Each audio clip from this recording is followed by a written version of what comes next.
habis di akupuntur sama dokter Freddy. Duh, rasanya pertama sih sakit ya pinggangnya. Pas ditusuk itu ada perubahannya itu langsung gitu. Enak, pinggangnya langsung enak.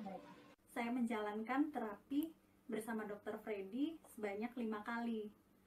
Dan pada minggu pertama saya mengalami penurunan berat badan yang signifikan, yaitu 1 kilo pertama di minggu pertama. Lalu setelah saya menjalani terapi sebanyak 5 kali, berat badan saya yang awal mulanya 59 kilo, sekarang menjadi 52 kilo. Dan bonusnya adalah sel telur saya sudah semakin membesar. Terima kasih.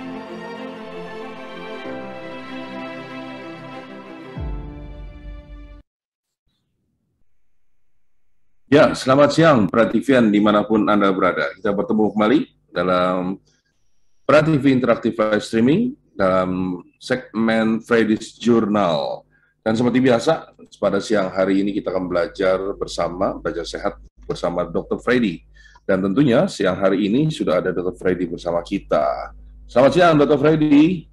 Halo, selamat siang Korizal, Bapak Ibu semuanya. Ya, semoga kita semua sehat ya. Dan Amin.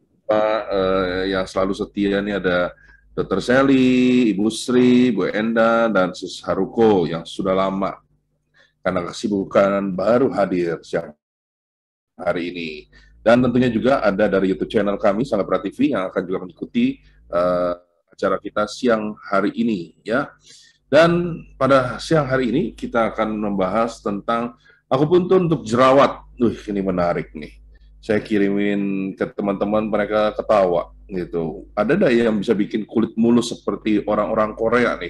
Kalau akupuntur, kalau bisa menghilangkan jerawat, kira-kira mukanya bisa rapi dan bisa keren dah nih. Ya, pertanyaannya menarik nih, siapa tahu nanti ada ya. Tapi siang hari ini kita akan membahas tentang jerawat. Nah, jadi sekarang saya mau tanya nih Dr. Freddy ini. Jerawat itu kan sebenarnya masalah sederhana ya, masalah biasa gitu ya. Artinya ya sudah ada obat jerawat, dan jerawat itu biasanya juga hal yang lumrah, apalagi untuk anak-anak puber dan sebagainya. Nah, pertanyaan saya, kenapa sih sampai perlu kita angkat menjadi tema pada siang hari ini? Oke, baik. Jadi mungkin boleh sambil tolong dibuka slide-nya ya. Nah, ini jerawat memang betul. Ini merupakan masalah yang bukan gawat darurat, bukan bukan suatu hal yang besar, katakanlah begitu ya. Nah, tapi jerawat ini cukup mengganggu. Dan ini sudah dibukakan slide-nya, bisa Bapak Ibu teman-teman lihat di screen ya, di layar, di slide. Nah, jadi ini saya punya beberapa gambar atau grafik yang cukup menarik ya, cukup bagus. Cuma sayangnya ini udah dari tahun 2010, dan saya belum menemukan gambar yang cukup bagus lagi, grafik yang cukup bagus setelah tahun 2010, gitu ya. Nah, ini saya punya 4 gambar. Mungkin boleh di zoom satu-satu ya, di zoom in. Di gambar sebelah kiri dulu ya, kiri atas dulu. Nah ini, jadi ini kita lihat proporsinya ya. Jadi ini acne vulgaris. Acne vulgaris itu bahasa ilmiah atau bahasa kedokterannya untuk jerawat ya. Jadi namanya acne vulgaris. Nah ini both sexes, jadi ini untuk laki-laki dan perempuan, ini tidak dibedakan. Jadi ini langsung digabung laki-laki perempuan antara usia 15 sampai 19 tahun. Kenapa 15 sampai 19 tahun sih, Dok? Nah, karena remaja ini ya, remaja-remaja ini yang memiliki angka kejadian jerawat yang cukup banyak gitu dibandingkan dengan anak-anak, dibandingkan dengan dewasa. Remaja itu justru angka kejadian acne vulgaris atau jerawat itu yang paling banyak. Nah, pada grafik yang pertama ini, ya ini bisa kita lihat bahwa seluruh garisnya itu naik nih, Korizal dan teman-teman Prativian. Ya, dipantau selama 20 tahun dari 1990 sampai 2010. Ya, jadi selama 20 tahun angka kasusnya ini selalu semakin meningkat gitu.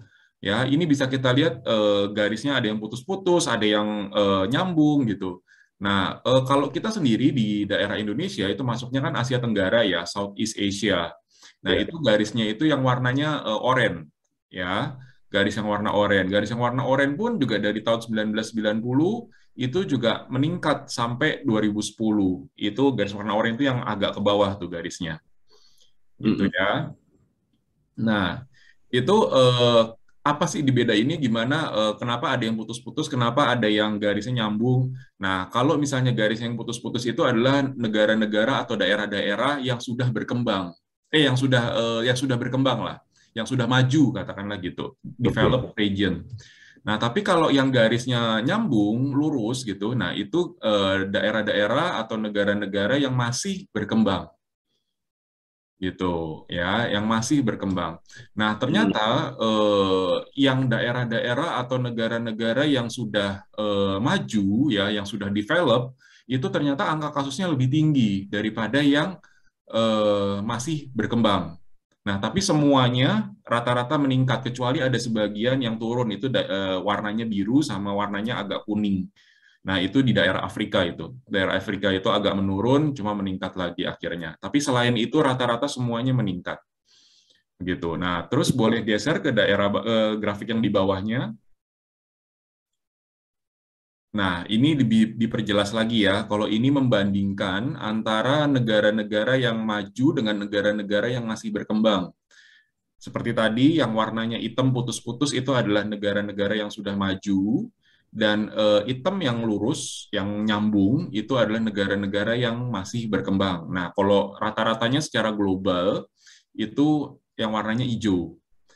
Jadi tahun 90 sampai 2010, 20 tahun, grafiknya selalu meningkat. Gitu ya. Nah, ini alasannya kenapa topik ini dibahas. Karena angka kejadiannya meningkat, dan mungkin keluarga kita, mungkin saudara-saudara kita, mungkin orang-orang yang kita temui pun juga pasti punya yang namanya jerawat. Gitu. Nah, mungkin boleh bergeser ke grafik yang sebelah kanan atas, grafik yang ketiga. Nah, tadi kan kita membahas tentang semua jenis kelamin ya, semua gender. Nah, kalau ini kita bagi nih, laki dan perempuan. Ya, ini difokuskan pada tahun 2010. Yang laki itu warnanya biru, yang perempuan itu warnanya merah. Nah, laki sama perempuan ternyata tinggian perempuan ya. Jadi angka kasusnya lebih banyak pada perempuan untuk yang akne vulgaris atau yang jerawat ini gitu dibandingkan dengan laki-laki ya. Puncaknya di umur berapa? Puncaknya di sekitar umur 15 tahun, masa remaja. Jadi dari sejak anak-anak dia angka kejadiannya itu semakin meningkat, lalu setelah puncaknya di umur 15 dia juga akan menurun. Jadi dewasa itu sebenarnya mungkin masih ada, cuma jumlahnya sedikit, nggak banyak. Gitu. Remaja yang paling banyak, gitu, belasan tahun. Nah, mungkin boleh bergeser ke grafik terakhir di bawahnya.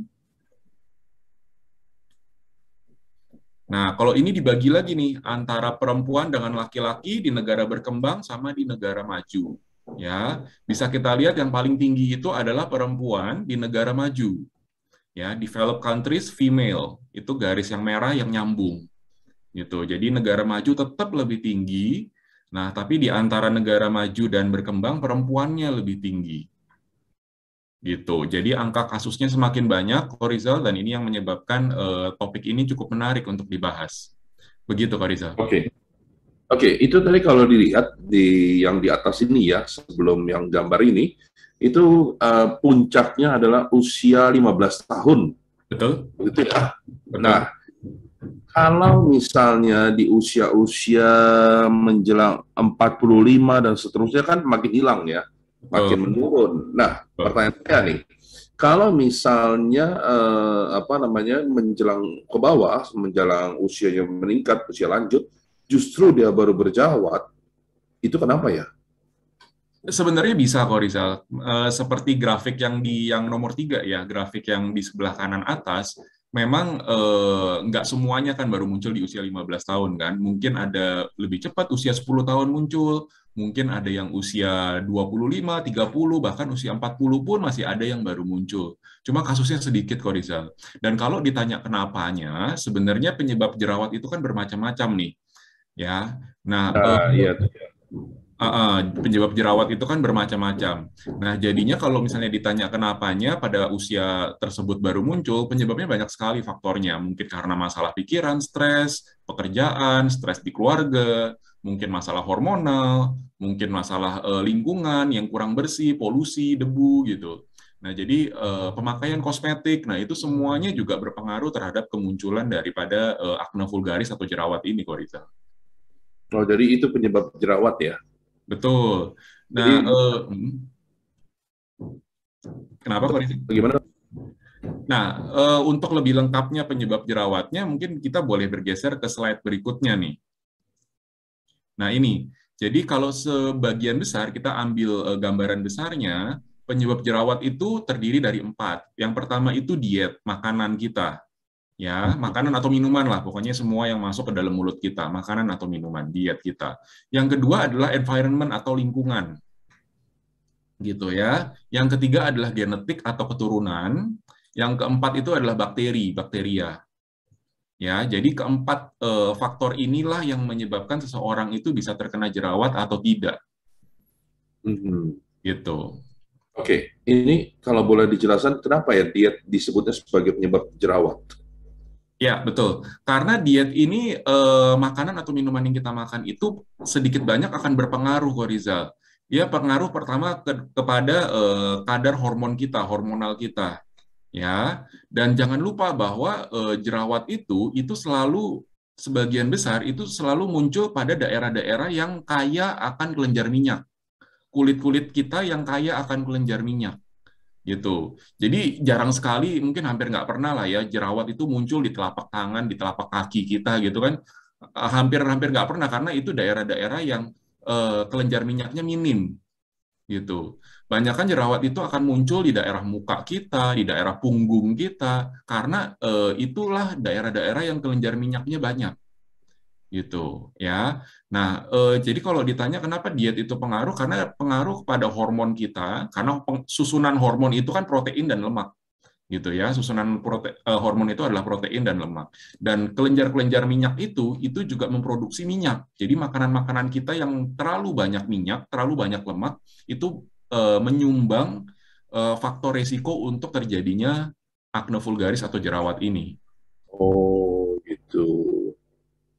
Apakah selama ini benar kalau makan kacang akan berjerawat? Pertanyaan bagus nih, dan juga sering sekali ditanyakan.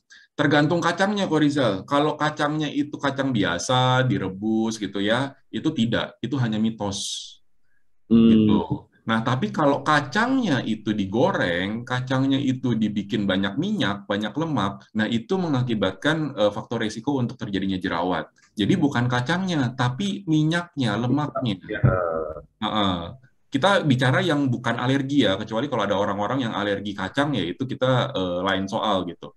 Nah, tapi kalau orang biasa, kacangnya aja dia tidak menyebabkan jerawat. Cuma kalau kacangnya digoreng, kacangnya diolah sehingga banyak minyaknya, itulah yang mengakibatkan jerawat. Oke. Kalau ini faktor environment itu bagaimana? Sebenarnya yang dibutuhkan lingkungan seperti apa yang membuat, yang artinya gini, yang membuat jerawat itu tumbuh, lingkungan seperti apa sih sebenarnya? Lingkungan pertama yang banyak polusinya, Farizal. Banyak polusi, banyak debu gitu ya. Lingkungan yang tanda kutip lah kotor, kurang bersih gitu ya. Kalau kita cuci muka, kita mandi gitu kan, kita pakai air yang kurang bersih gitu kan, air yang kotor gitu. Nah, itu semua yang berpengaruh terhadap adanya jerawat. Nah, mungkin kita bisa lihat dulu ke gambar yang sebelah bawah nih, Korizal dan teman-teman Prativian. Ini adalah struktur kulit yang sudah mulai adanya jerawat gitu ya. Bisa kita lihat di paling atas itu adalah kulit kita, kulit yang paling luar itu. Ya, kalau misalnya bahasa kedokterannya, ilmiahnya namanya epidermis namanya. Itu lapisan kulit kita yang paling luar. Ya. Nah, di bawahnya itu ada satu lapisan lagi tuh yang warnanya pink, ya. Warnanya pink itu daerahnya namanya daerah dermis. Daerah dermis itu kulit kita, dan itu yang di bawahnya epidermis persis gitu. Ya. Nah, di bawahnya lagi mungkin ada yang warnanya apa tuh? Krem kali ya. Ya. Warnanya krem gitu, itu yang namanya subdermis. Jadi lapisan di bawah kulit kita. Lapisan di bawah kulit kita. Terus di bawahnya itu juga ada apa ya? Kuning bulat-bulat kecil-kecil itu ya. Nah, itu adalah jaringan lemak di bawah kulit. Jaringan lemak di bawah kulit. Jadi semua kulit kita dari ujung rambut sampai ujung kaki, di bagian bawahnya itu selalu ada lapisan lemaknya. Gitu. Semua lapisan lemaknya ada gitu. Nah, di bawahnya itu lagi ya mungkin akan ada pembuluh darah, mungkin ada otot segala macam ada di situ gitu. Nah, jadi kalau misalnya jerawat itu munculnya itu seringkali di daerah yang mempunyai kelenjar minyak atau bahasa kedokterannya itu adalah sebaceous gland gitu ya, sebaceous gland. Nah, itu kelenjar minyak.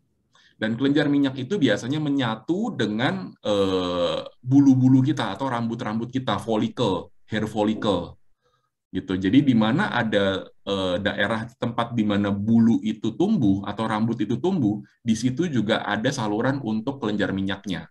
Dan di situ sering terjadi munculnya jerawat. Pimple itu artinya jerawat gitu. Nah, jadi seperti itu, munculnya itu di situ. Jadi kalau misalnya dia lingkungannya tidak bersih, lingkungannya kotor, berdebu, polusi, salurannya ini akan tersumbat, Korizal dan teman-teman Prativian. Nah, begitu tersumbat, dia akan terjadi penumpukan bakteri di sana. Karena dia tersumbat, gitu. Dia tidak lancar keluarnya, dia mampet, gitu. Nah, kalau mampet, dia minyak-minyaknya nggak bisa keluar, nah itu akan jadi sarangnya bakteri, gitu. Sarangnya bakteri, bakteri tumbuh hidup subur di sana. Dan itu yang mengakibatkan adanya jerawat. Gitu. Jadi ini bakteri inilah penyebabnya jerawat ini juga ya. Betul, salah satunya ya, karena kalau Ya. hanya bakteri, tapi yang lainnya bagus nih, dia tidak akan juga menyebabkan jerawat. Oh gitu. Nah, kalau kita bicara jerawat nih ya, kan banyak banget nih ya, ada iklan-iklan untuk pembersih muka dan sebagainya. Apakah memang semua pembersih muka itu akan membuat jerawat hilang atau ibaratnya membersihkan bakteri? Karena ada juga beberapa orang memakai produk-produk gitu malah justru timbul jerawat. Kenapa tuh, Dok? Betul. Karena apa? Karena sebenarnya perlu tahu dulu nih bahwa di kulit kita itu banyak sekali bakteri. Jadi kulit kita itu walaupun setelah mandi itu nggak 100% bebas bakteri. Jadi bakteri-bakteri itu selalu ada di seluruh permukaan kulit kita. Jadi jangan bilang cuma telapak kaki doang, enggak. Bahkan di muka kita, di badan kita itu semuanya pasti ada bakteri. Nah, cuma bakteri itu jumlahnya terkontrol. Makanya kita perlu mandi untuk mengontrol jumlah bakteri itu jangan terlalu berlebihan. Begitu, itu yang pertama. Yang kedua, artinya bakteri itu ada yang baik, ada yang jelek. Gitu ya. Nah, seperti saya pernah bilang juga bahwa kalau virus itu hampir semuanya jelek lah. Nah, tapi kalau bakteri itu ada sebagian yang baik, ada sebagian pula yang jelek. Gitu. Nah, jadi kalau kita nyuci muka, kita mandi, kita membersihkan bakteri-bakteri yang jelek itu. Bakteri-bakteri yang baik akan tetap ada di situ. Nggak akan pernah bisa hilang. Walaupun kita pakai alkohol, walaupun kita mandi pakai sabun, digosok seperti apapun, bakteri baik itu akan tetap ada. Ya. Gitu. Nah, kalau misalnya, apa tadi ya, pertanyaannya apa tadi, Korizal? Sorry, agak lupa saya. Oh ini, Kalau ada yang memakai obat apa namanya obat cuci muka, obat cuci muka, malah timbul jerawat. Nah itu kenapa tuh penyebabnya? Nah betul. Jadi obat cuci muka itu ada yang sebenarnya kalau bahasa gampangnya cocok-cocokan lah, Korizal. Karena obat cuci muka itu ada sebagian orang yang terlalu keras, ada sebagian orang yang terlalu ringan. Kita belum lagi bicara soal keasaman atau pH dari kulit kita, dari kulit wajah kita gitu kan. Nah, itu semuanya berhubungan. Kalau misalnya terlalu ringan, buat orang tersebut ya, terlalu ringan, si bakteri ini tidak mati, Korizal. Bakteri-bakteri jahat ini tidak mati. Ya, bakterinya tetap aja ada di sana, tetap bertumbuh aja di sana, gitu. Nah, tapi kalau terlalu kuat, ya, tidak hanya bakteri yang jahat saja yang mati, bakteri yang baik pun akan mati. Nah, akibatnya apa, Dok, kalau bakteri yang baik mati? Bakteri yang baik mati, yang tumbuh di sana, akhirnya bakteri yang jahat, Korizal. Karena tempatnya kosong, kulitnya kosong, nggak ada persaingan lagi sesama bakteri. Jadi kalau bakteri baiknya mati, yang tumbuh di sana nanti akhirnya bakteri yang jahat. Jadi bakteri yang baik itu sebenarnya perlu dikontrol tapi tidak boleh dihabiskan. Gitu. Nah, belum lagi kalau sabunnya terlalu kuat, dia akan merusak lapisan kulit kita, mulai dari tadi epidermis lah, kalau rusak lagi bisa sampai ke dermis. Gitu. Nah, kalau permukaan kulit kita menjadi rusak, kalau kita lihat secara mikroskopik, dia akan bentuknya pecah-pecah gitu, Korizal. Nah, itu menjadi sarang masuknya kuman-kuman itu. Jadi lebih gampang masuk karena dia tidak intak lagi, tidak utuh lagi permukaan kulitnya. Gitu. Itu alasannya kenapa nggak semua obat cuci muka, sabun cuci muka itu semuanya bagus. Itu balik lagi kepada keadaan kulit seseorang. Oke, jadi sebenarnya kulit seseorang keadaan kulit seseorang itu beda-beda ya, Dok ya? Kekuatan ininya segala. Itu semua karena apa? Karena faktor lebih pada genetiknya atau ada faktor lain? Genetik dan lingkungan, Korisa. Lingkungan ini termasuk makanan juga ya. Jadi lingkungan itu bisa dari makanan, bisa dari udara, air, dan segala macam. Genetik keturunan juga pengaruh. Makanya ada orang yang kulitnya berminyak, ada orang yang kulitnya normal, ada yang kulitnya kering. Biasanya kita membagi 3 itu. Ada yang pH itu keasaman. Ada yang pH-nya tinggi, berarti basah. Ada yang pH-nya rendah, itu berarti asam gitu. Nah, itu semua berbeda-beda tiap orang. Bahkan antara saudara kandung atau antara orang tua dan anak pun kulitnya pun bisa berbeda.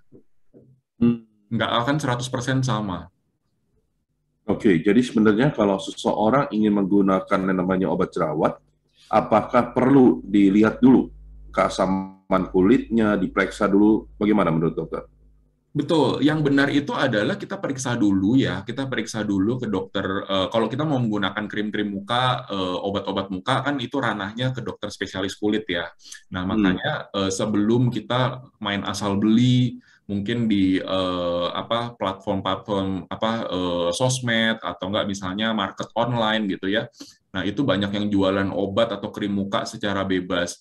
Saran saya jangan seperti itu. Saran saya sih karena tadi ya setiap pasien itu punya jenis kulit yang berbeda-beda, yang spesifik, makanya kita perlu periksa dulu nih. Jangan sampai nanti begitu udah dipakai kita beli langsung tanpa konsultasi dokter, kita beli langsung krim muka, kita langsung beli obat-obatan muka, sabun cuci muka, takutnya salah. Takutnya salah, yang ada mukanya nanti malah makin jelek, makin rusak gitu. Jerawatnya juga bisa makin banyak loh, Korizal. Gitu Jadi ya. kalau seperti itu nanti akan susah, gitu, akan susah. Jadi akan memperbaikinya justru akan lebih susah lagi. Begitu, Korisa. Oke, baik. Nah, kalau kita bicara jerawat, sebenarnya jerawat itu cuma satu jenis jerawat, ya kan? Atau ada beberapa macam jenis jerawat? Nah, ini pertanyaannya bagus sekali nih, Korisa. Mungkin boleh bergeser ke slide berikutnya. Sebenarnya jerawat itu nggak seperti bayangan orang-orang, munculnya jerawat, udah gede, udah ada putih-putihnya, udah ada matanya gitu kan. Biasanya kan orang mikir gitu kan, udah ada matanya nih, bisa dipencet segala macam. Ternyata tidak. Jadi jerawat itu ada berbagai macam jenisnya. Mulai dari komedo itu sudah dikatakan jerawat. Oh. Gitu ya. Jadi ada di masyarakat mikirnya, oh enggak ini bukan jerawat, ini komedo. Sebenarnya komedo pun itu adalah bagian dari jerawat. Ya, cuma itu masih tahapan awal. Belum terjadinya nanah di situ, ya. Jadi belum ada matanya gitu. Tapi itu sudah termasuk dalam jerawat. Nah, ini bisa Bapak Ibu teman-teman Prativian lihat di slide ya. Ini ada 5 nih, ada 5 derajat nih, 5 state. Yang pertama adalah healthy. Healthy itu adalah di mana kulit kita itu lagi sehat nih, jadi nggak ada jerawat, nggak ada apa-apa, ya. Di situ ada pertumbuhan kelenjar rambutnya, kelenjar bulu-bulu di permukaan kulit kita. Nah, di saluran situ juga ada yang namanya kelenjar minyak nih bercampur di sana, sebaceous gland, itu kelenjar minyak, gitu. Itu yang sehat, nggak ada apa-apa. Ya, yang kedua kita bergeser ke kanannya, ada yang namanya whitehead. Whitehead itu artinya komedo tapi bentuknya putih. Kan kita juga sering lihat ya, komedo bentuknya putih gitu. Jadi komedo itu nggak cuma yang hitam-hitam saja, enggak. Komedo itu ada yang warnanya putih. Nah, ini yang namanya whitehead gitu. Whitehead itu artinya apa? Artinya si muara daripada saluran tadi itu sudah mulai tertutup. Ya, kalau di sini dikatakan pore is sealed with skin. Gitu. Jadi sudah tertutup itu. Dan udah mulai ada kumpulan bakteri-bakteri di sana, karena begitu terjadi penutupan dari saluran itu, bakteri akan tumbuh subur di sana, dia akan menarik bakteri. Gitu. Yang berikutnya, dia akan menjadi yang namanya blackhead. Jadi yang namanya komedo tapi hitam itu warnanya. Komedo hitam, ya. Ini ada open komedo, ada sel-sel kulitnya sudah mulai mati di sana. Nah, ini blackhead komedo hitam. Nah, yang berikutnya lagi berkembang lagi menjadi papul. Ya, papul. Nah, papul ini sudah mulai ada kemerahan di kulitnya. Nah, ini sudah mulai tanda kutip adanya perang. Perang antara si sel darah putih, pertahanan tubuh kita melawan si infeksinya, melawan si bakterinya tadi. Dan ini sudah terjadi peradangan, inflammation atau inflamasi. Ya, makanya kulitnya itu di daerah itu biasanya merah-merah karena dia sudah mulai ada peradangan di sana. Ya, yang lebih parah lagi yang terakhir namanya pustul. Pustul itu sudah terjadi nanah di sana. Gitu ya, nanah di sana. Jadi mungkin banyak orang yang suka mencet-mencetin jerawat, nah inilah yang keluar itu ya nanahnya ini, pusnya itu. Gitu. Jadi itu adalah hasil sisa peperangan. Sisa peperangan antara si sel darah putih melawan si bakteri. Jadi di sana ada bakteri yang mati, ada sel darah putih yang mati gitu ya. Ada sampah-sampah. Nah, inilah yang jadi nanah itu. Gitu. Jadi kalau ditanya jerawat itu ada jenisnya macam-macam nggak? Ada. Mulai dari komedo putih, komedo hitam, ada papul, pustul, dan nanti kalau misalnya lebih lanjut lagi bisa menjadi kista. Gitu. Gitu kok Rizal. Oke. Nah, kalau ada orang tuh katanya bilang begini nih. Kalau mencet jerawat tuh nunggu ada matanya. Kalau kagak nanti nular ke samping kulitnya. Itu betul apa enggak sih sebenarnya? Enggak. Sebenarnya enggak kok Rizal. Kalau ditanya apakah jerawat itu kalau misalnya dipencet itu bagus apa enggak, ternyata enggak. Jadi kalau jerawat itu enggak bagus kalau kita pencet-pencet sendiri. Oh, Gitu ya. Kenapa? Kalau ditanya kenapa sih dok jerawat itu nggak bagus kalau kita pencet-pencet sendiri? Karena pertama tangan kita itu nggak bersih kok Rizal. Gitu. Jadi kalau oke. kita mencetin, kita pakai tangan, kita pakai jempol kanan, jempol kiri, kita pencetin begitu, tangan kita sendiri tuh banyak bakterinya, kotor, kita nggak bersih gitu.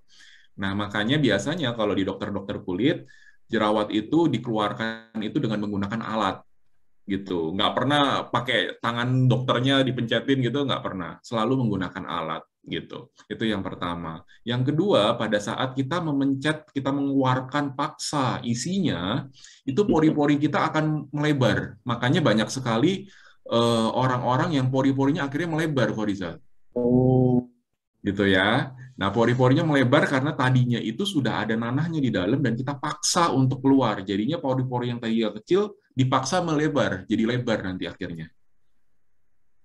Gitu. Makanya itu alasannya kenapa sangat tidak disarankan buat pasien-pasien, buat masyarakat untuk memencet-pencet sendiri, apalagi menggunakan tangan sendiri itu. Itu nggak disarankan. Bisa tanya nggak, dok? ya ya, dokter Bu Sri mau nanya apa, Bu Sri? Itu kalau jerawat rosaka itu gimana, dok? Sama nekrotika? Ya, jadi kalau misalnya rosaka atau rose Rosa. itu ya, itu kemerahan Ibu. Jadi kemerahan biasanya di daerah pipi gitu ya, pipi sebelah atas gitu ya. Nah, itu kemerahan di situ. Itu jenis-jenisnya lagi. Nah, lalu kalau pertanyaannya ada nekrotika, itu berarti dari kata nekrotis, Ibu. Nekrotis itu artinya kematian selnya. Jadi sel-sel kulit itu di sana itu sudah banyak yang mati. Itu harus dibuang. Karena kalau misalnya tidak, itu dia akan menghambat pertumbuhan sel kulit yang masih baru. Gitu. Ya. Cara buangnya gimana, dok? Cara buangnya bisa dengan chemical, bisa dengan physical. Jadi kalau misalnya chemical kita oleskan obat-obatan, nanti dia bisa dibuang sendiri. Oh, Gitu. Jadi itu mesti dibuang. Makasih, dok. oke. Bu. Oke, dok, ini jerawat dari dia mulai peradangan sampai dia pecah itu butuh waktu berapa lama ya?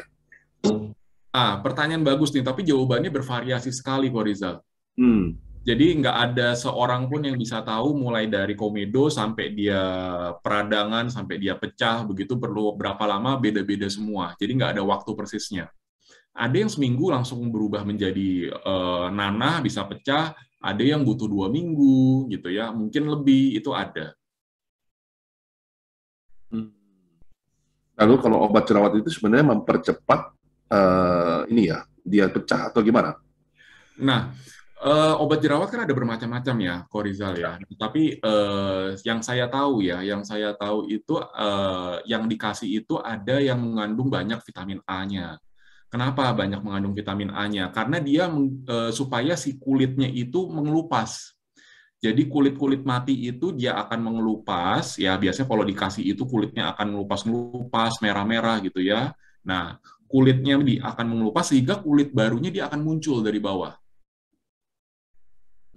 Gitu. Jadi biasanya kalau pada dokter kulit biasanya itu dulu yang dikasih. Jadi untuk membersihkan kulit-kulit lamanya, kulit-kulit yang di daerah epidermis tadi untuk dibuang ya untuk digantikan dengan kulit baru. Biasanya warnanya masih agak pink-pink tuh kulit-kulit baru itu. Nah, setelah pengelotokan kulit itu selesai, baru diberikan dengan obat-obatan yang lain. Tapi biasanya untuk pertama kali itu dulu dibersihkan dulu dari kulit-kulit lamanya. Gitu. Oke. Dari tadi kan bicara bahwa kalau orang yang jerawat datang ke dokter kulit dan sebagainya. Ya. Nah, kalau ada orang-orang yang memang jarang sekali datang ke dokter kulit, ya kan, tapi mengobatinya sendiri, gitu. Apakah itu benar-benar merupakan langkah yang benar juga? Nah, itu tidak disarankan, Korizal dan teman-teman Prativian, karena obat-obatan yang ada di pasaran itu ya kita beli sendiri di apotek atau enggak kita bahkan beli sendiri dari market online gitu kan. Nah, itu pertama belum tentu itu ada standar Badan POM-nya. Oh, Gitu ya. Karena obat-obatan kulit itu karena kan itu di kulit ya, beda dengan obat yang kita minum, efeknya dia akan langsung. Tapi kalau kita obat kulit, kita oleskan di kulit, efeknya itu agak lama, Korizal. Jadi kalau dia punya efek sampingnya dia tidak langsung dirasakan. Gitu. Kalau dirasakan mungkin cuma masalahnya di kulit berupa kemerahan, berupa rasa perih, cuma itu gitu. Beda dengan obat minum, mungkin kalau terjadi efek samping kita bisa pingsan, kita bisa apalah segala macam yang dianggapnya lebih gawat. Gitu. Makanya banyak sekali obat-obatan kulit di luaran sana yang tidak ada standar Badan POM-nya. Ya, kalau mungkin Korizal atau teman-teman Prativian mungkin ada yang pernah mendengar yang namanya hidroquinon. Ya, nah hidroquinon itu ada batasannya, ada persentasenya berapa gitu ya. Itu nanti kalau misalnya untuk ras Asia di Indonesia itu ada batasannya sendiri. Kalau misalnya untuk orang Kaukasia misalnya ya itu juga punya batasannya sendiri, jadi beda-beda antara tiap ras itu beda-beda kadarnya. Nah kalau itu kelebihan itu bisa memicu adanya kanker kulit, gitu kanker kulit. Tapi kalau kanker kulit itu kan dia tidak langsung, Korizal. Jadi dia sudah pemakaian bertahun-tahun, overdosis hidroquinon, nah itu baru muncul belakangan kanker kulit itu. Jadi tidak langsung. Nah tapi kalau ditanya hidroquinon yang tinggi gitu misalnya, bagus nggak buat kulit? Oh bagus, Korizal. Hasilnya akan kinclong sekali mukanya. Mukanya akan kinclong, yang mulus segala macam kayak tadi kan di awal kan Korizal kan menanyakan kan bisa kulitnya bisa mulus nggak, bisa kinclong nggak? Ya. Sebenarnya nggak sulit itu Korizal. Nah cuma kalau seperti itu akan ada efek sampingnya tapi di kemudian hari. Oke. Gitu. Jadi hati-hati kalau beli di luaran tanpa konsultasi dokter. Oke, Dok. Ini tiba-tiba saya teringat tadi kan bahwa penyebab jerawat macam-macam ya. Ada dari makanan, environmental, ya kan, dan tentunya bakteri. Nah, tadi saya sempat mendengar bahwa ada juga karena akibat stres. Nah, pertanyaan saya nih, kalau orang berjerawat karena stres dengan gara-gara faktor lingkungan, mana yang lebih cepat sembuh atau yang lebih memungkinkan lebih ibaratnya kalau kita bilang tingkat parahnya itu mana yang lebih parah sebenarnya? Sebenarnya itu dua hal yang berbeda, Korizal. Jadi kalau misalnya dia stresnya bisa terkontrol, ya gampang terkontrol, dia juga bisa cepat sembuhnya, Korizal, cepat teratasinya. Lingkungan pun juga demikian. Kalau misalnya lingkungannya kotor, tiba-tiba dia berubah menjadi bersih, gitu kan? Rajin cuci muka, pakai air yang juga bersih gitu kan. Kalau misalnya habis dari luar banyak polusi, banyak debu, habis itu sering-sering cuci muka lagi pakai air bersih, itu pun juga cepat sembuhnya. Jadi nggak bisa dibandingkan seperti itu. Yang bisa adalah bagaimana kecepatan penyebabnya itu diatasi. Gitu. Kalau seorang itu stres susah diatasi ya dia nggak akan hilang-hilang, dia akan hilang muncul gitu terus. Gitu. Begitu juga dengan yang penyebab lingkungan tadi. Iya. Jadi andai kata dia berjerawat belum tentu karena dia hidupnya tidak bersih ya, tapi karena ada faktor stres gitu ya misalnya ya, Betul. Bisa karena itu, bisa juga karena penyebab lainnya. sebab lain. Oke. Baik, terima kasih bagi praktisian yang masih ada di sini, dan bagi yang ingin bertanya, silakan bertanya ya. Nanti selalu Dr. Freddy memberikan free gift satu kali akupuntur untuk Anda yang beruntung. Dan di sini sudah ada si Saruku yang bertanya nih, jerawat bukan melulu tumbuh di daerah wajah kan ya? Betul ya dok ya? Tadi kan ada Betul, bilang di punggung atau yang betul, ada kelenjar minyaknya, betul ya? betul, betul. Nah, apakah kondisi jerawat yang punya ciri khas, misalnya jerawat yang tumbuh di tempat yang sama terus, ada hubungannya dengan suatu penyakit tertentu? Kalau ya, oke, langsung saya jawab ya, Baik, Kunisal ya. Oke, Sis Haruko, kalau misalnya dari secara kedokteran tidak ada hubungannya. Jadi misalnya jerawatnya muncul di daerah apa ya, di daerah dahi terus gitu kan, itu berarti menandakan ada sesuatu gitu. Secara kedokteran tidak. Jadi secara kedokteran tidak ada hubungan antara lokasi jerawat yang tumbuh terus di situ-situ terus tumbuhnya dengan penyakit tertentu. Secara kedokteran tidak ada hubungannya. Gitu. Oke, jadi sama sekali nggak ada hubungannya ya. Tidak ada. Oke. Dan dokter Sherry bilang tadi bukan hanya stres saja jerawat tumbuh, tapi juga karena faktor hormonal. Betul, Nah, betul sekali. Jadi stres itu kan memang nanti akan mengaruhnya ke hormon, karena seperti yang pernah dijelaskan juga ya di Freddy's Journal sebelum-sebelumnya, ya. stres itu kan diatur juga masalah perasaan gitu kan, itu kan diatur oleh yang namanya sistem limbik.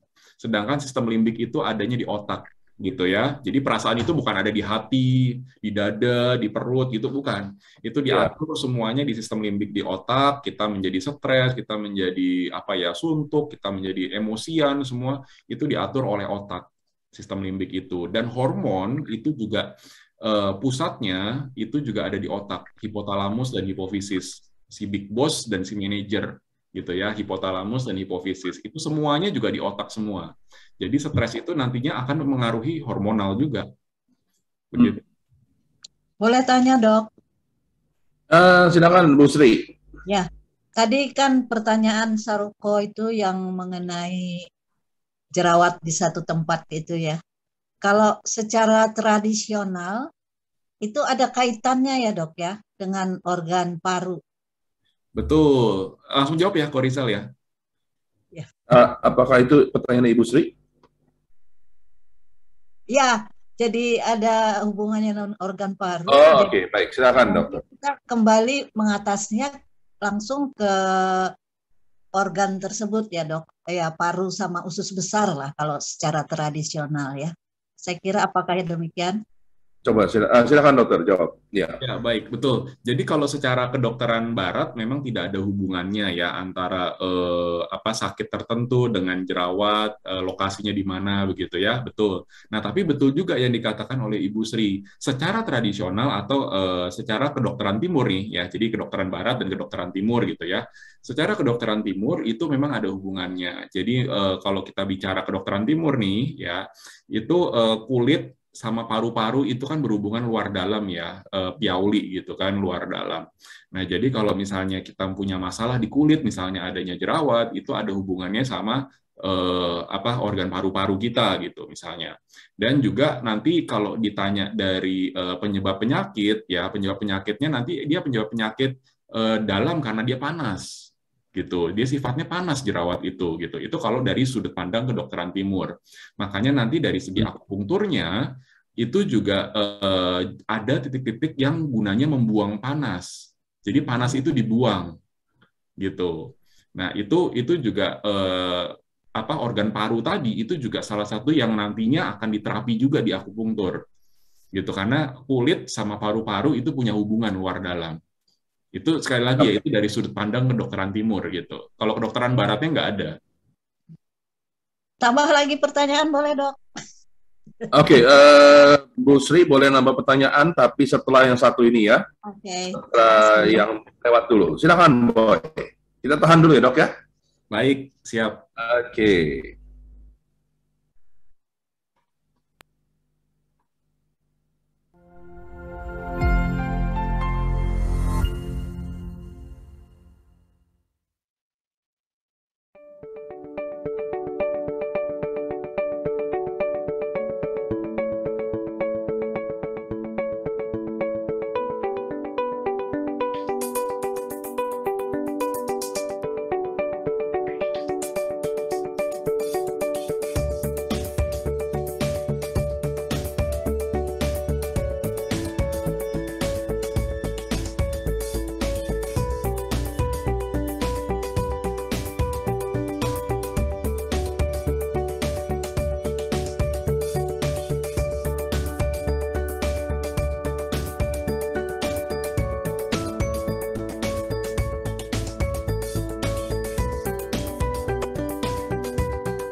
merupakan kepanjangan dari M yang berarti menata dan K yang artinya keluarga. Meli Qiong dan Budiman Go menyadari betul bahwa peran keluarga sebagai sel terkecil sebuah negara harus dikuatkan. Untuk itu, berdasarkan praktek-praktek pengasuhan anak yang baik dari Meli Qiong dan bagaimana membangun hubungan keluarga dengan anggota keluarga seperti pasangan, orang tua, mitra kerja, anak, sampai ke tetangga, akhirnya disarikan oleh Budiman Go sebagai parenting yang berkonsep yang diberi nama Mindful Parenting MK. Harapan Meli Qiong dan Budiman Go yaitu agar mindful parenting bisa menjadi DNA setiap orang tua dalam keluarga. Maka, Meli Qiong sangat aktif mensosialisasikan ke masyarakat mengenai mindful parenting MK lewat buku-buku yang beliau tulis, seminar-seminar, dan di masa pandemi ini, lewat webinar yang diadakan melalui Zoom. Namun Meli Qiong merasa tidak cukup hanya belajar dari seminar atau workshop. Untuk itu, beliau membangun sebuah komunitas menata keluarga dengan tujuan semakin banyak orang tua yang mau terlibat dan berubah. Tidak sampai di situ saja, Meli Qiong juga aktif menyuarakan mindful parenting sampai ke tingkat kementerian dan berhasil menjadi mitra kerja BKKBN, Kemendikbud, Kemensos, dan PMK. Bahkan baru-baru ini, beliau juga menjadi salah satu anggota staf ahli mewakili agama Buddha. Besar harapan Meli Qiong dan Budiman Go agar komunitas MK dapat semakin meluas dan semakin menggaung mindful parenting. Sehingga mindful parenting ini dapat tercapai ke seluruh masyarakat agar menciptakan masyarakat Indonesia yang lebih mindful dan lebih berkualitas.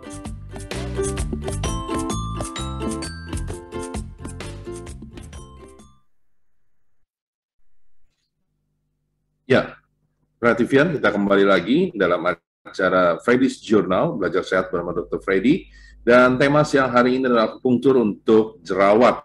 Dan tadi kita sudah membahas tentang jerawat, jenis jerawat, penyebabnya, dan sebagainya. Ya, nah karena kita bicara tentang akupunktur, maka saya juga ingin bertanya nih sebelum Ibu Sri pertanyaan. Pertanyaan saya sederhana, Dr. Freddy, ya, bagaimana sebenarnya cara kerja akupunktur ini untuk jerawat itu sendiri?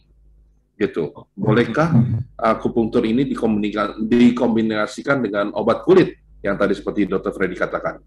Ya, baik. Ada dua pertanyaan nih ya, bahas satu-satu dulu. Yang pertama adalah cara kerjanya itu seperti pernah saya terangkan juga di Freddy's Journal sebelum-sebelumnya, kalau kita akupunktur itu selalu menterapi dua, jadi gejalanya dan penyebabnya, gitu ya. Jadi kalau gejalanya kita lihat ada misalnya ada jerawat di daerah muka gitu ya, otomatis mukanya kita berikan penusukan.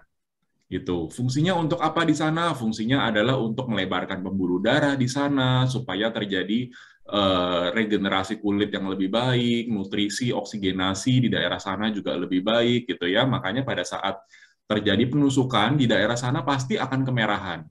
Gitu. Pasti akan kemerahan karena pembuluh darah lokal di daerah tersebut dia akan terjadi pelebaran, vasodilatasi istilahnya, gitu ya, pelebaran pembuluh darah di daerah lokal tersebut tempat terjadinya penusukan. Di daerah situ pasti akan kita tusuk, gitu. Nah, lalu kalau misalnya kita berikan juga ini secara kedokteran barat ya. Nah, itu nanti kita berikan juga penyebab-penyebabnya. Misalnya ada gangguan hormonal, biasanya pada remaja itu hormonnya masih belum stabil tuh, masih fluktuatif, naik turun begitu. Kita berikan juga titik-titik yang gunanya untuk menstabilkan kadar hormon. Gitu. Misalnya ada orang yang susah tidur gitu misalnya, jadinya dia stres, muncul jerawat. Nah, kita berikan juga titik-titik yang istilahnya namanya ansiolitik, jadi mengurangi kadar stres supaya dia bisa tenang, dia bisa tidur gitu. Itu untuk terapi penyebabnya gitu. Tapi kalau akupunktur untuk menghilangkan bakteri itu nggak bisa gitu. Jadi akupunktur itu tidak bisa disamakan dengan antibiotik gitu. Antibiotik kan dia membunuh si kumannya, membunuh si bakterinya. Nah, tapi akupunktur terus berharap kumannya di kulitnya dia akan mati sendiri, dia tidak akan bisa gitu. Gitu ya. Nah, terus itu kalau dari kedokteran barat. Kalau dari kedokteran timur yang seperti tadi saya jelaskan bahwa ada gunanya itu untuk membuang panas gitu ya. Kita menguatkan organ paru-parunya karena paru-paru itu berhubungan luar dalam dengan kulit dan jerawat itu adalah masalah kulit gitu. Kita berikan juga untuk pencernaannya, usus besarnya atau lambungnya gitu ya, kita berikan untuk itu gitu. Itu dari sudut kedokteran timur. Kalau kedokteran barat itu kan semua nggak berhubungan. Jerawat hubungan sama paru-paru ya enggak gitu kalau kedokteran barat gitu. Nah, begitu kok Rizal. Oke. Oke, baik. Ini sebentar. Ibu Sri ingin bertanya? Ya, sedikit aja. Tadi udah dijelaskan Dokter Freddy. Jadi dari kausalnya dan simptomnya ya dok. Betul. Nah, saya mau menanyakan simptomnya dok. Dalam lokasi jerawat itu, kita kan menusuk di lokalnya jerawat. Itu berapa jarum biasanya dipakai dok? Ya, baik Bu Sri. Langsung saya jawab aja ya Ko Rizal ya. Terima kasih.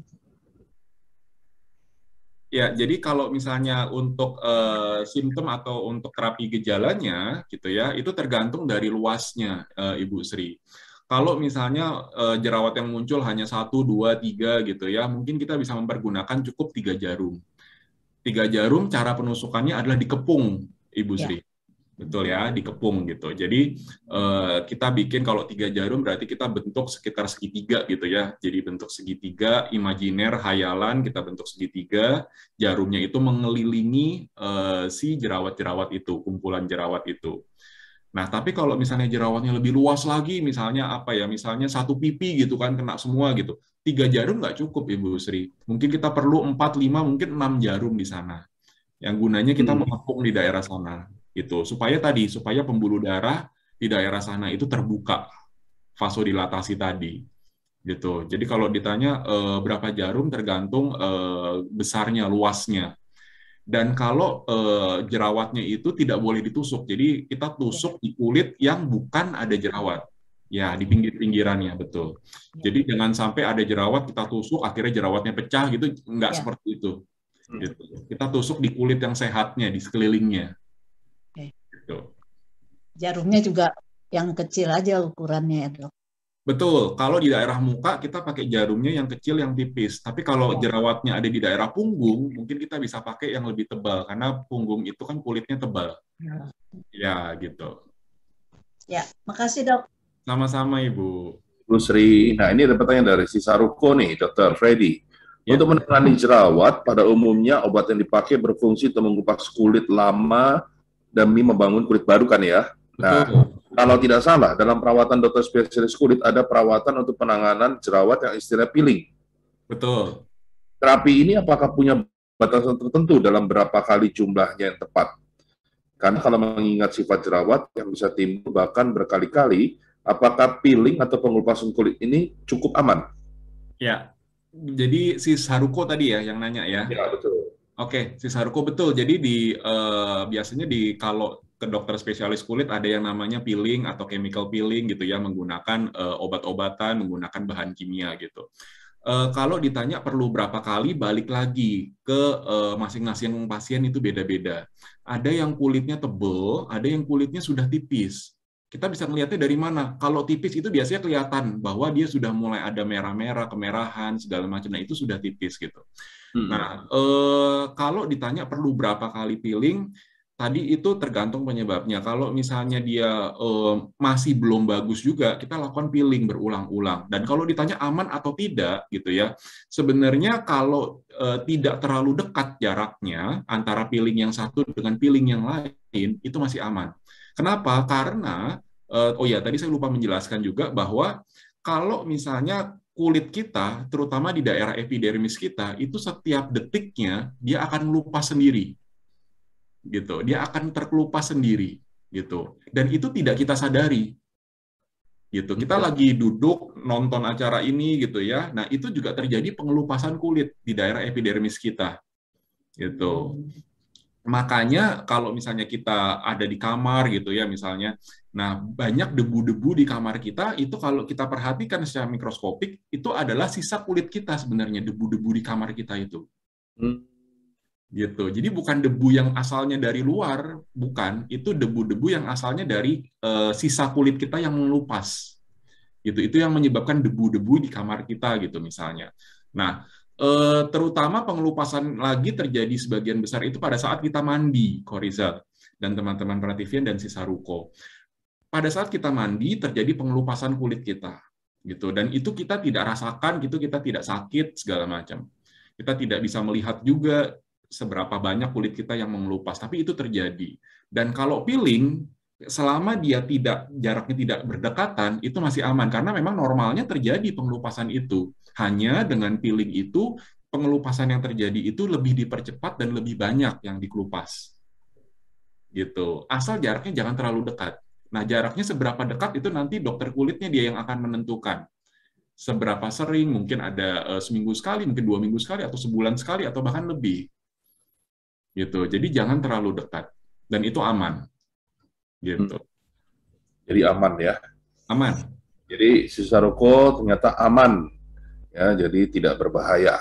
Ya, walaupun saya tahu sebenarnya Sisaruko ini wajahnya mulus banget gitu loh. Ya.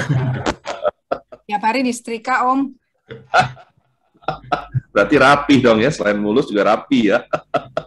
Ya mudah-mudahan deh kalau kelihatannya dari situ rapi. Oke, ini gara-gara Sisaruko bertanya, jadi saya juga bertanya juga nih Dr. Freddy. Kalau ada orang karena gara jerawat pergi ke dokter kulit ya untuk pengobatan, lalu apakah peranan akupuntur di sini? Apakah tidak bertentangan? Nah, sebenarnya tidak bertentangan kok Rizal. Jadi banyak kok ada pasien-pasien juga yang datang itu sudah ke dokter kulit, terus habis itu datang untuk akupunktur gitu. Nah, cuma yang perlu diperhatikan pada saat itu adalah sebelum dilakukan akupunktur cuci muka dulu. Jadi jangan sampai masih banyak obat-obatan kulit kita lakukan penusukan. Gitu. Jadi bersihkan dulu mukanya, cuci dulu mukanya gitu ya, sudah bersih baru kita lakukan akupunktur. Gitu. Begitu juga yang di punggung ya. Jadi nggak cuma khusus untuk muka, di daerah lain selain muka itu juga sama seperti itu. Jadi bersihkan dulu dari segala macam obat-obatan, dari segala macam kotoran, bersihkan dulu baru kita lakukan penusukan titik-titik akupunktur di daerah situ gitu. Nah, jadi setelah di akupunktur mungkin malamnya boleh pakai krim malam gitu, boleh nggak apa-apa. Jadi tidak bertentangan. Oke, apakah akupunktur lebih mempercepat lagi proses penyembuhannya atau gimana dok? Oh iya, betul. Jadi akupunktur itu membantu mempercepat proses penyembuhannya gitu. Jadi kan seperti tadi pembuluh darahnya dia akan melebar, nutrisi, oksigenasi di daerah tersebut itu juga akan bagus untuk regenerasi daripada kulit itu. Gitu. Karena yang diharapkan kan kulit baru yang muncul dari bawah. Makanya kulit lamanya yang udah tua, yang sudah mati, kulit mati itu akan dibuang. Kita mengharapkan kulit baru yang muncul lagi dari bawah. Dan itu akan dipercepat regenerasi itu dengan akupunktur. Oke. Nah, pertanyaannya, apakah orang stres atau yang hormonnya tidak seimbang, yang jelek, apakah di akupunktur ada hasilnya? Oh, ada. Jadi kalau kita bicara masalah hormon kan bukan cuma soal jerawat. Bahkan soal-soal penyakit-penyakit seperti diabetes, seperti tiroid, itu semuanya kan berhubungan sama hormonal, Korizal dan Vivian. Nah, jadi kalau misalnya akupunktur untuk hormonal itu bukan lagi suatu hal yang baru, itu hal yang biasa sekali. Akupunktur untuk masalah hormon. Tapi tidak untuk stres ya. Kalau untuk stres, kalau misalnya jerawat karena misalnya stres, bagaimana? Apakah juga dapat disembuhkan dengan cepat? Kalau stres tergantung tingkat keparahannya, Korizal. Karena stres itu ada yang perlu bantuan psikiater, ada yang enggak. Gitu. Kan kita juga pernah bahas kan, akupunktur untuk gangguan jiwa ya. Nah, jadi stres apalagi kalau dia sampai depresi gitu ya, apalagi sampai terjadi halusinasi, itu masuknya udah ke ranah gangguan jiwa. Dan itu kalau sudah sampai Iya, maksudnya gini, timbulnya jerawat karena stres maksud saya. Jadi timbulnya jerawat karena stres itu apakah kalau di akupuntur akan cepat atau lebih lama atau tidak ada efeknya? akan lebih cepat juga, sama. Jadi stres yang kita tangani, jerawatnya pun juga akan ditangani. Jerawatnya tadi termasuk terapi yang untuk gejala ya, terapi simptomatik. Kalau stresnya dia terapi yang kausatif untuk penyebabnya. Kausal. Kausal, betul. Oke. Terapi dua-duanya, stresnya, jerawatnya. Oke. Kalau Nah, untuk Dok. hormonalnya, nyala ya. Ya, nggak apa-apa. Silakan, Bu Sri. Nggak Hormonalnya apa-apa. kita bisa ambil titik yang di sini, Dok. Boleh titik hormonal untuk telinga ya, ear Ya, acupuncture mungkin. untuk hormonal bisa, kita bisa berikan juga San Yin Chow itu di kaki juga bisa. Kita berikan juga titik-titik misalnya di daerah kepala untuk penenangnya juga bisa gitu, Pai Hui bisa. Ya, makasih, Dok. Sama-sama. Tadi kan kalau akupuntur kan kata dokter tadi kan gini, kalau ada jerawat kita kepung. Gitu. Ya kan istilahnya begitu. Berarti kalau begitu banyaknya jerawat, apakah semua itu ditusukin semuanya di daerah-daerah yang kulit-kulit yang sehat? Seakan-akan seperti dikepung begitu. Apakah seperti itu modelnya, Dok?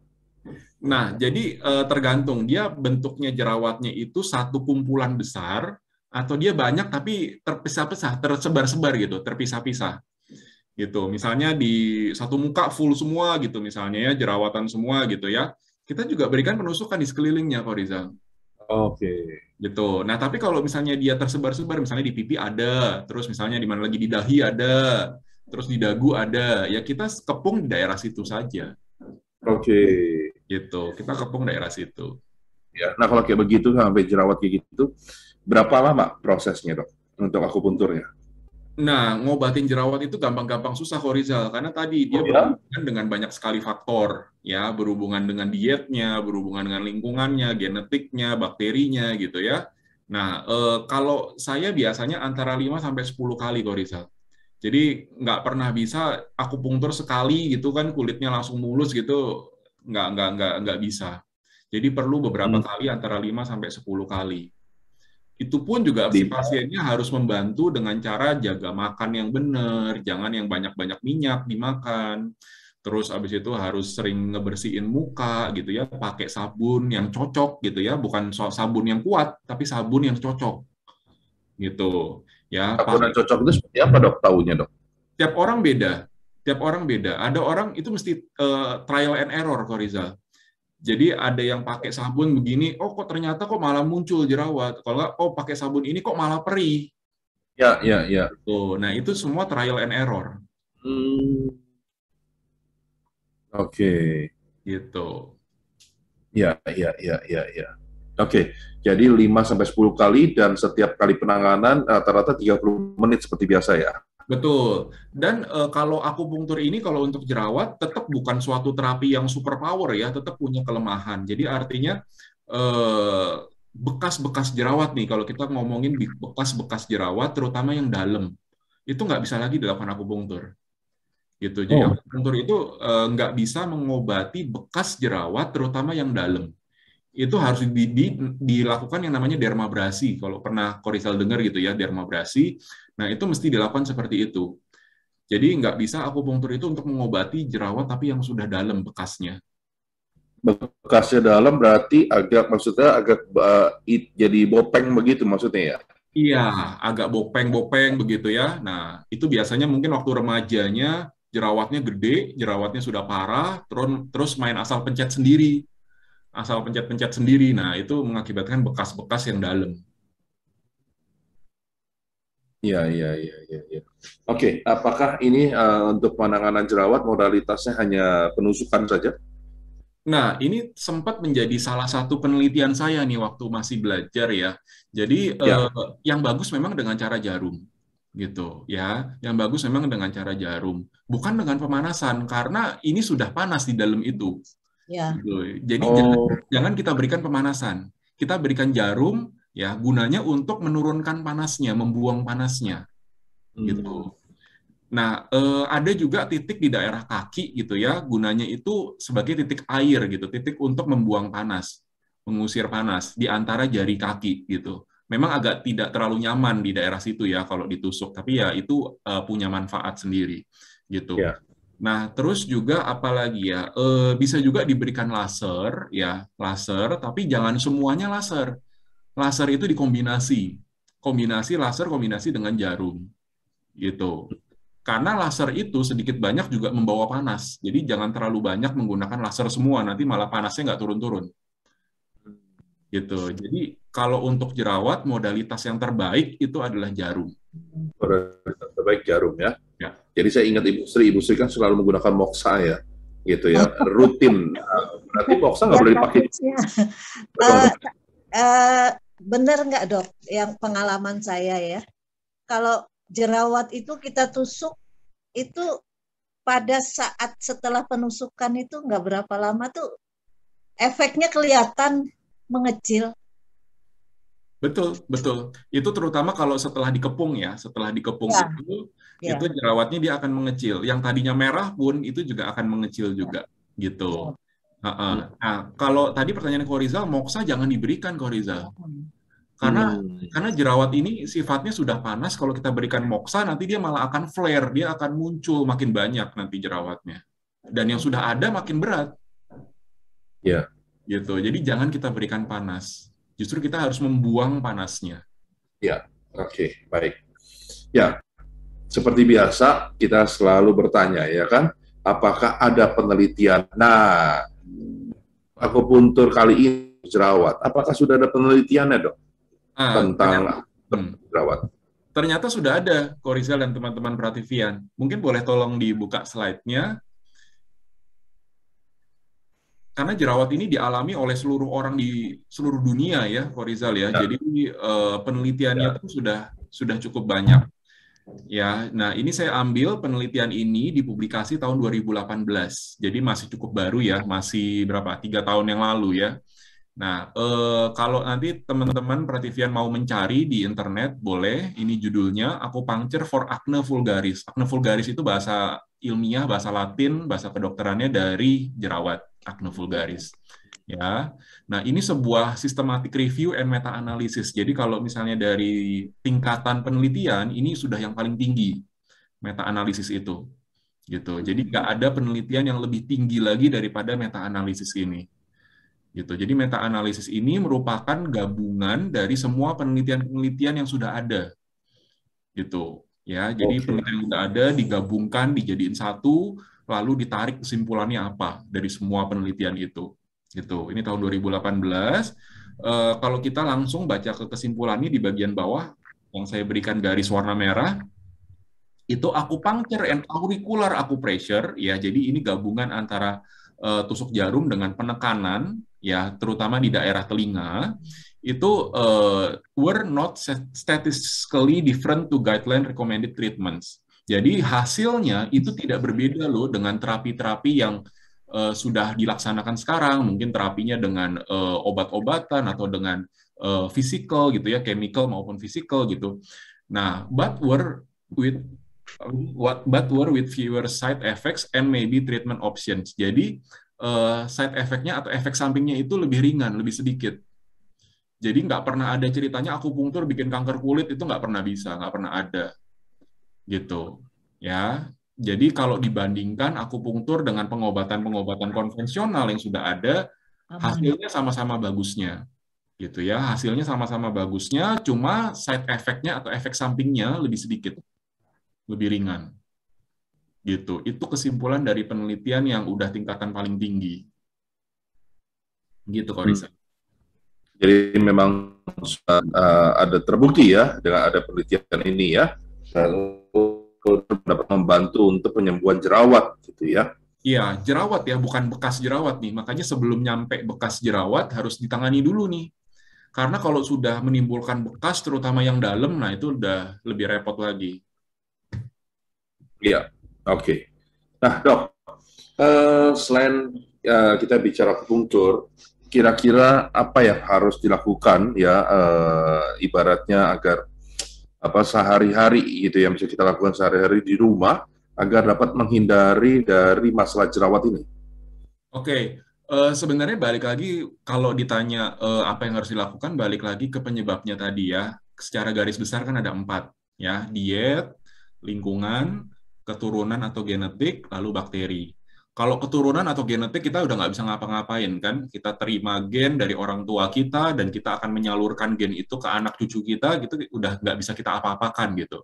Nah ya, tapi 3 yang lainnya bisa kita terapi, bisa kita modifikasi. Makanan misalnya, jagalah makanan kita, jangan terlalu banyak makan makanan yang minyak-minyakan, goreng-gorengan, lemak-lemakan. Itu pertama, gitu ya. Yang kedua, lingkungan. Lingkungan itu kita harus jaga kebersihan. Kalau kita baru keluar dari rumah, kita masuk ke dalam rumah, kita cucilah muka. Kalau nggak mau langsung mandi, kita boleh cuci tangan, cuci kaki, cuci muka. Gitu. Sebelum tidur pun juga sama. Gitu ya. Dan jangan lupa olahraga, karena olahraga itu kita juga membakar lemak-lemak yang ada di dalam badan kita. Gitu. Jadi orang jangan takut untuk berolahraga. Dok, saya takut olahraga, nanti muka saya berminyak malah muncul jerawat. Oh enggak, yang penting nanti setelah olahraganya kita bersihin, gitu loh. Kita bisa mandi setelahnya. Jadi olahraga itu tetap penting untuk faktor lingkungan kita, ya. Dan kalau bakteri, ya jangan sembarangan make obat-obatan tanpa konsultasi dokter, jangan make antibiotik sendiri, baik minum maupun oles gitu ya. Selalu konsultasi dulu sama dokternya. Jadi nanti dokternya yang akan menentukan. Gitu ya, jangan beli sendiri obat-obatan dari apotek maupun dari market online gitu, main asal beli sendiri karena itu berbahaya. Gitu, Kak Rizal. Ya, baik. Oke, ini ada pertanyaan dari Sis Haruko nih. Pertanyaan di luar tema dari jerawat. Kalau melihat sifat panas atau dingin dalam penanganan akupunktur, berarti terapi akupunktur melihat segala jenis keluhan penyakit dari sisi panas dinginnya ya, yin yang. Oke, baik Sis Haruko. Pertanyaannya cukup bagus nih. Jadi kalau kita belajar akupunktur, kita nggak bisa melupakan root-nya, asalnya gitu loh. Jadi akupunktur itu kan asalnya, asal muasalnya itu kan bukan dari Barat. Asal muasalnya itu kan dari Tiongkok gitu kan. Itu zaman dulu pun pertama kalinya pun juga dari Tiongkok gitu. Nggak bukan berarti dari negara Barat, bukan. Nah, tapi dalam perkembangannya ada penelitian-penelitian yang dilakukan oleh negara-negara Barat, yang dilakukan oleh WHO gitu ya, yang diilmiahkan gitu, Dan sampai saat ini itu sudah ada yang terbukti secara Barat, ada yang belum terbukti secara Barat, gitu. Nah, jadi kalau kita bicara tentang akupunktur, kita menangani secara akupunktur, alangkah lebih baiknya kalau kita itu melihat dari kedua sisi, Barat dan Timur. Gitu. Jadi kita kalau saya sebagai seorang dokter kan kita harus patokannya pada penelitian ya, EBM, evidence based medicine gitu. Jadi harus berdasarkan bukti, berdasarkan penelitian. Nah, tapi jangan lupa bahwa akupunktur itu asal muasalnya itu dari Tiongkok. Jadi kita juga perlu membuka cakrawala pengetahuan kita supaya kita juga tahu nih sebenarnya kalau dari Tiongkoknya seperti apa. Gitu. Jadi kita combine gitu. Jadi melihat segala jenis keluhan penyakitnya dari sisi panas dinginnya, sebagian iya, sebagian juga tidak. Gitu. Kalau kita sudah tahu secara penelitiannya, kita bisa berpikir rasional tentang itu, kita gunakan itu gitu. Tapi ada hal-hal lain yang memang belum terjawab oleh penelitian ke dunia kedokteran Barat gitu. Dan sampai saat ini pun penelitian-penelitian di negara Barat pun masih terus berkembang tentang akupunktur. Jadi belum berhenti, belum selesai, terus masih berkembang. Gitu. Oke, baik. Ya, terima kasih, kata Sis Haruko. Sama-sama. Kita lanjutkan, silakan Boy, diiklankan dulu apa untuk besok acaranya.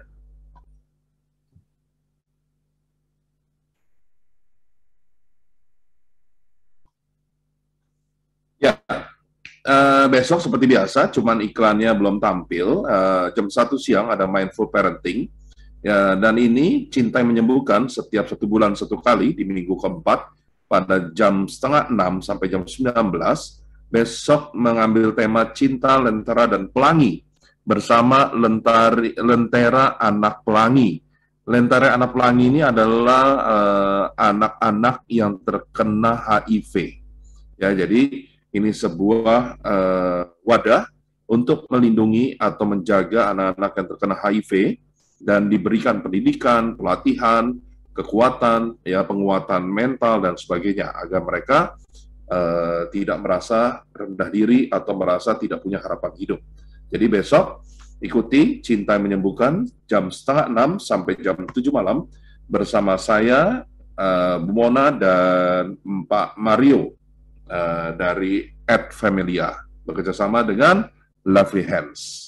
Dan boleh ditutup, Boy. Dan ada satu pesan dari Romo Rudi sebagai direktur dari Sangga Prativi, ya. Kita Sangga Prativi bekerja sama dengan KKIT, Kerabat Kerja Ibu Teresa, mulai besok atau mulai hari ini kalau tidak salah, setiap Senin dan Sabtu kami menyediakan nasi bungkus dengan harga yang sangat murah bagi orang-orang yang terkena dampak pandemi, yang sehingga susah makan dan sebagainya. Oleh karena itu, akan ada gerakan donasi nasi bungkus peduli lindungi, ya, kerjasama antara Sangga Prativi dengan Kerabat Kerja Ibu Teresa. Nah, bagi para Prativian, baik yang ada di Zoom maupun di YouTube, ini kalau bagi yang ingin ingin berdonasi, silakan. Saya sudah ada di kolom chat.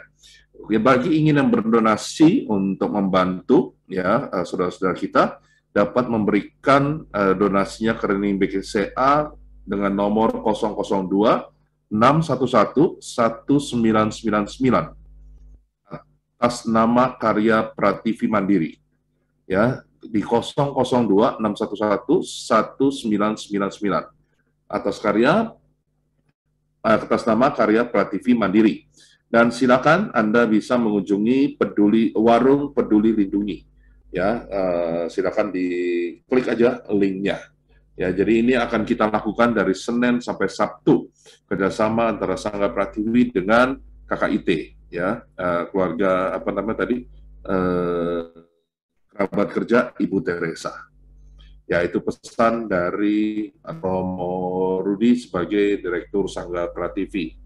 Ya, sangat dihimbau bagi Anda yang ingin memberikan sumbangan, entah 5.000, 10.000, tapi itu sangat berguna sekali. Oke, Dok, masih ada pertanyaan lagi yang lain? Kalau tidak ada lagi, mungkin dokter bisa memberikan kata penutup untuk atas tema kita, ataupun untuk jerawat ini. Iya, baik. Bapak Ibu, teman-teman Prativian semua, jerawat memang merupakan bukan suatu penyakit yang gawat darurat, mengancam nyawa, dan sebagainya, gitu ya. Dan jerawat itu rata-rata sebagian besar akan bisa hilang sendiri pada saat seseorang itu beranjak dewasa, gitu. Biasa munculnya pada anak-anak, dan semakin dewasa jumlahnya akan semakin dikit, dan berkurang menjadi hilang, begitu. Nah, namun jangan salah bahwa jerawat itu juga bisa mempengaruhi rasa percaya diri seseorang. Dan jerawat itu tidak hanya bisa diobati dengan cara obat-obatan atau krim-krim muka konvensional. Akupunktur itu juga bisa bermanfaat untuk terapi jerawat ini. Jadi jangan ragu untuk melakukan akupunktur sebagai terapi jerawat. Jangan sampai menunggu sudah ada bekasnya dulu. Itu akan lebih repot, lebih susah untuk diterapi. Gitu. Jadi boleh dicoba akupunktur untuk jerawat ini. Begitu, Kak Rizal. Oke, baik. Jadi jangan khawatir ya, meskipun berjerawat, ternyata di akupuntur pun dapat menyembuhkan. Ya, oke. Dari Bu Endang, Bu Seli, Si Saruko, Bu Sri, masih ada pertanyaan lain? Dr. Seli? Dr. Seli mah mukanya mulus. Bang, dulu muka saya tuh sampai nggak ada tempat yang nggak ada jerawatnya. Semua penuh jerawat. Oh, Tapi gitu. itu kan remaja, ya kan, sampai pergi facial terus-terusan. Terus akhirnya, masa umur 40 masih keluar jerawat lagi. Kenapa? Mau ujian. Jadi setiap kalau mau ujian, ya keluar itu jerawatnya. Atau misalnya juga kalau mau menstruasi, ya kan, dia bisa keluar. Nah, itu juga jadi makanya stres sama hormonal tuh pegang peranan penting. Dan Jadi, kalau saya nggak pakai segala macam cuci segala gitu. Oke. Dokter Sherry, sekarang kalau ujian-ujian hidup nggak menimbulkan jerawat ya? Enggak dong, udah mati.